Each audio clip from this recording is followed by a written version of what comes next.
En octubre de 1944 tenía tanta hambre que me comía hasta los bulbos de los tulipanes.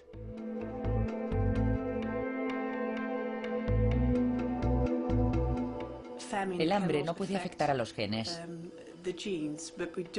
pero sí creemos que el efecto de pasar hambre podría hacer que los genes se activasen o desactivasen.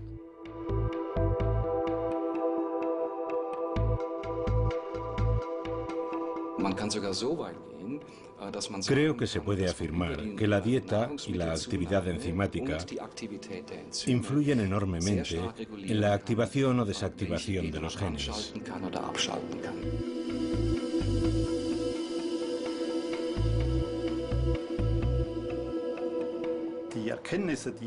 Los conocimientos que hemos adquirido, según determinados modelos, muestran claramente que el medio ambiente tiene un impacto en nuestros genes que puede transmitirse a las generaciones siguientes.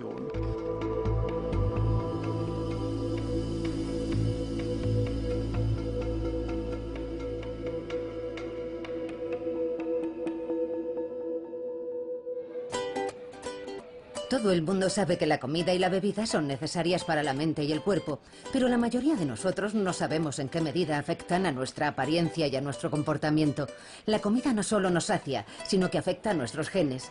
Esta ciencia relativamente nueva se llama epigenética, que significa además de la genética, y estudia cómo funciona todo esto.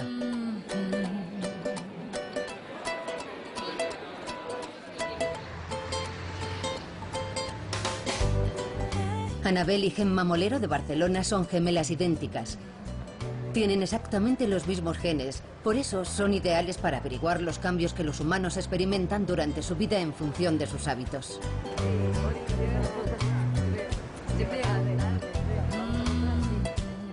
A la edad de 1 año seguían siendo prácticamente iguales. Bueno, siempre cuando éramos pequeñas hemos vivido juntas en casa de los padres. Pero cuando acabamos la carrera fuimos a vivir a Inglaterra y yo estuve 1 año y ella estuvo solo 6 meses.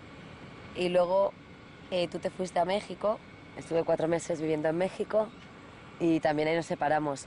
Sobre todo, bueno, prácticamente toda la vida habíamos estado juntas, pero también a partir de los 14 años, cuando ya empiezas un poco a formar tu personalidad, nos empezamos a separar en cuanto a costumbres y hábitos.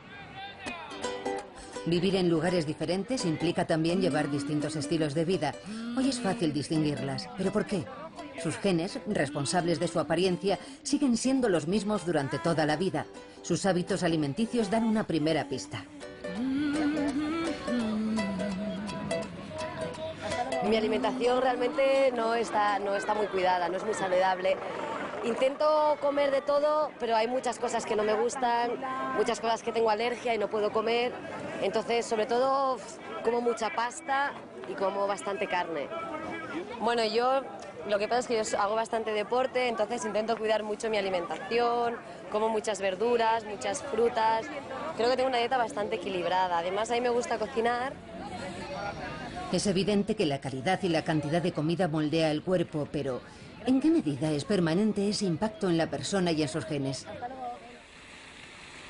El doctor Manel Esteller trabaja en el Centro Nacional de Investigaciones Oncológicas de Madrid. Tiene su propia teoría sobre la causa de los cambios.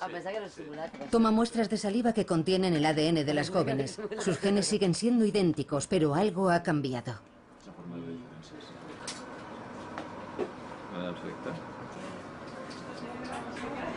Con esto os tomaremos las huellas y sabremos si sois hermanas o no. El núcleo contiene cromosomas. Están hechos de largas cadenas de ADN que contienen toda la información hereditaria, los genes. El ADN envuelve porciones de proteínas llamadas nucleosomas. Cuando los grupos metilos se posan sobre el ADN, los nucleosomas se unen. Esos segmentos de ADN metilados ya no pueden leerse. Los genes que los contienen se desactivan. En este caso hicimos una especie de doble estudio a ciegas. Por una parte respondieron a un cuestionario sobre su estilo de vida, qué tipo de alimentos consumían, si eran fumadoras o no. Al mismo tiempo teníamos los datos del ADN, teníamos el estado completo de metilación del ADN y cotejamos los datos de ambas y sorprendentemente, o no, encontramos que presentaban diferencias en la metilación del ADN por su diferente estilo de vida. La activación y desactivación de los genes explicaría por qué gemelos idénticos empiezan a ser diferentes en cuanto uno de ellos cambia el estilo de vida. Pero, ¿qué es lo que hace la metilación de ADN? ¿Qué ocurre cuando los genes se desactivan? Steyer ha examinado a cientos de gemelos en busca de respuestas. Uno de los casos más sorprendentes fue el de un par de hermanos gemelos que llevaban vidas muy diferentes. Uno padecía varias enfermedades y vivía en una gran ciudad, y el otro en un pueblo pequeño y estaba sano. Y para la epigenética eran como personas distintas, como si ya no fueran gemelos desde un punto de vista epigenético, aunque la genética era la misma. Y ese fue uno de los casos más extremos que hemos estudiado. Para los científicos, el epigenoma es una especie de diagrama de circuito que muestra qué genes están activos y cuáles no. Él ha comparado esos diagramas en sus experimentos con gemelos. Aquí tenemos un estudio de gemelos y este ejemplo es de dos gemelos que tienen la misma enfermedad. Y esta línea recta indica que no hay diferencias epigenéticas. Estos gemelos tienen enfermedades diferentes y todos estos puntos que vemos aquí fuera de la línea recta indican que hay alteraciones epigenéticas. Estos gemelos tienen enfermedades distintas. Con un tratamiento adecuado, todos los puntos negativos aparecen otra vez en una línea recta, lo que indica que la epigenética puede cambiarse con los medicamentos adecuados. ¿Qué causa los cambios epigenéticos? ¿Qué hace que nuestros genes se desactiven o empiecen a funcionar de repente? La causa principal pueden ser los alimentos de los que extraemos los componentes básicos que nuestro cuerpo necesita y también las bebidas o venenos como el alcohol. Incluso los materiales sintéticos que tocamos o el tabaquismo juegan un importante papel.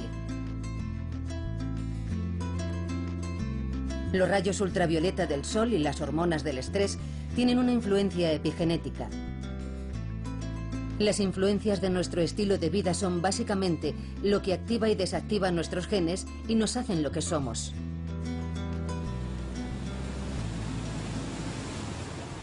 El papel crucial de la alimentación en todo esto está siendo investigado actualmente en Ámsterdam, Holanda, a través de uno de los capítulos más negros de la historia de la ciudad.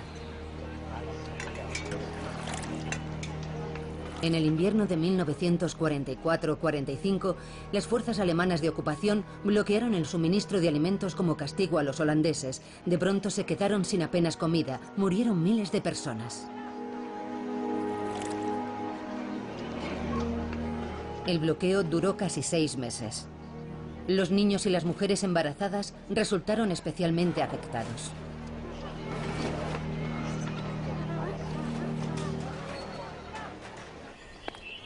La doctora Tessa Roseboom está examinando a las mujeres que estaban embarazadas en aquella época. Quiere investigar los efectos a largo plazo de su malnutrición. Lois Hoes es una de ellas. Cuando la jovial anciana de 87 años sirve hoy la comida, es difícil imaginar qué era para ella esperar horas y horas para comer cuando estaba embarazada, hasta que empieza a relatarnos cómo fue el parto.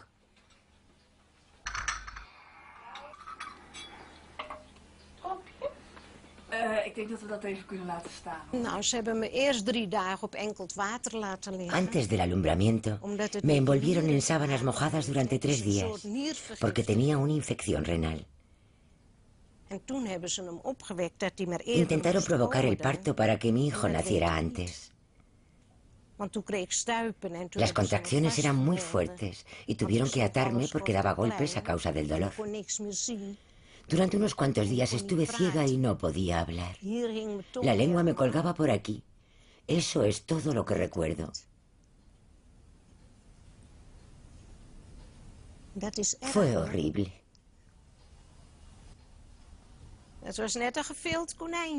El niño parecía un conejo desollado, muy delgado y largo. Volví a casa con él, pero no podía alimentarlo porque no tenía nada. No podía salir a la calle con él, porque no tenía abrigo ni cochecito. En 1945 hizo muchísimo frío. ¿Cómo iba a cuidar de mi hijo? Nadie me ayudó.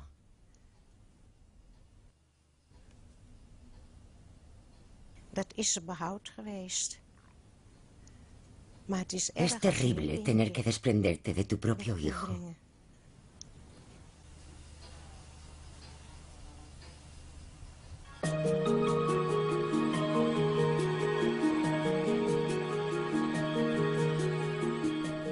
Este es el tipo de casos que llenan los archivos de su consulta.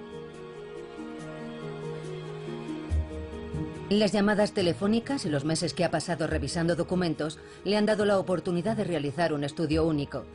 En ningún otro lugar se pueden estudiar las consecuencias de una malnutrición extrema en mujeres embarazadas y bebés neonatos durante un periodo tan prolongado como en los 6 meses que duró el bloqueo de alimentos.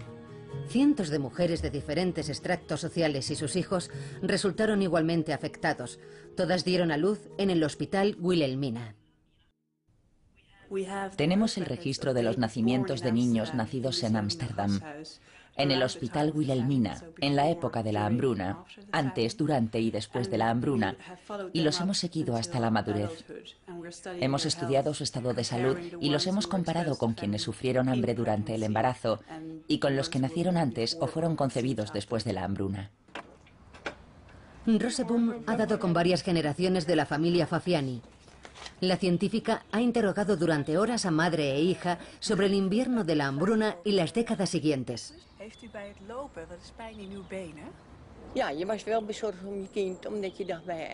Sí, yo estaba muy preocupada por mi hija. Sabía que tenía que criarla, pero ¿cómo? No podía comprar leche. Y eso es importante para una criatura. Solo podía darle el pecho, pero no tenía suficiente leche. Fue terrible. Poco a poco se va haciendo cada vez más evidente que las privaciones pasadas han tenido consecuencias para su hija. Cuando tenía unos 17 años, me encontraron cálculos en un riñón. Me subió la presión arterial y aumentó mi nivel de colesterol.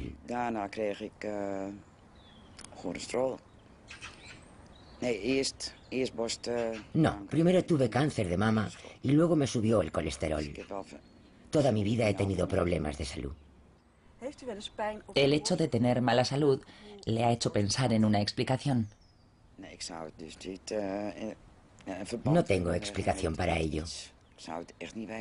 Tuvo que ser el invierno de la hambruna, porque mi hermana es unos años más joven y no tiene ningún problema.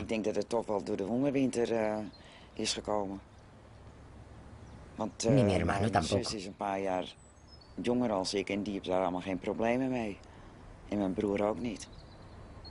Pero yo tengo todos los problemas. Evidentemente, algo en el demacrado cuerpo de las criaturas guardó información acerca de la mala alimentación para el resto de su vida.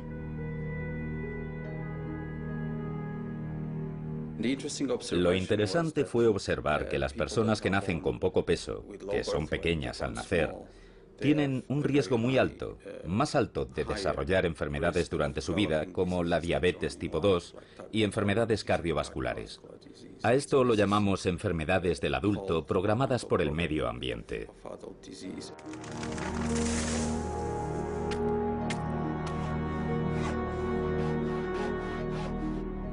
Una hambruna, por extrema que sea, no puede cambiar nuestro ADN, pero la malnutrición ha activado y desactivado de forma permanente los genes de los niños de la generación de la posguerra.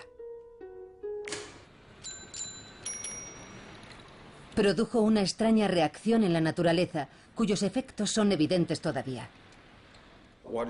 Lo que resulta fascinante desde el punto de vista de la epigenética es que algo que ocurrió hace tiempo solamente produce un efecto biológico más tarde.